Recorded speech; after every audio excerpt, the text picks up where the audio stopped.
Hey guys, welcome to Fishing Tackle channel. Here's another video on if you're trying to start a YouTube video or TikTok or whatever you want to do.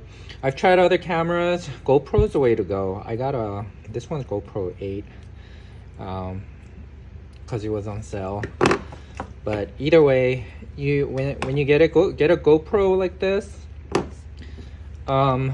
and then I think I already did a video. So instead of a body strap, there's something that you could put around your neck, like a necklace.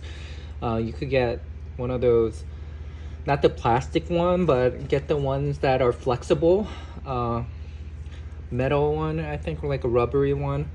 It only costs like 20 bucks. And definitely get one of these GoPro remotes, so you don't have to keep looking at it and recording and stuff like that. Everything is on here. And then get the name brand, don't get the third party, pay the extra.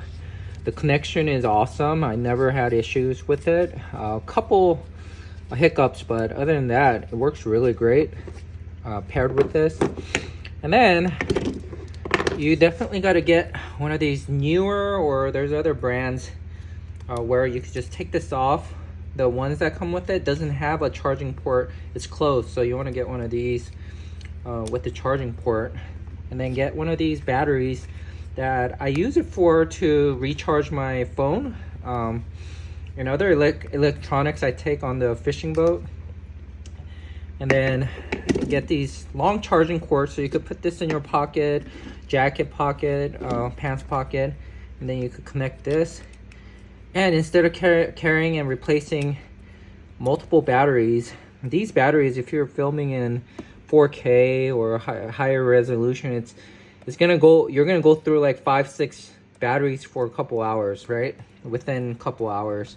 So instead of doing that, you got this battery. It only uses about 20% for this one. I think this one is, let me see, 10,000 capacity. And it constantly charges, so you could have a backup battery. But see, it's charging, so it'll stay on with the battery and there's no interruption. So that's what I would recommend. Make sure to get those battery. This little panel, it costs like a couple bucks. This is a little bit expensive. It's about 70 bucks, but wait for maybe like Black Friday or something like that to get it. I got this as well on sale. Anyways, I hope this helps for when you guys decide to make your own videos.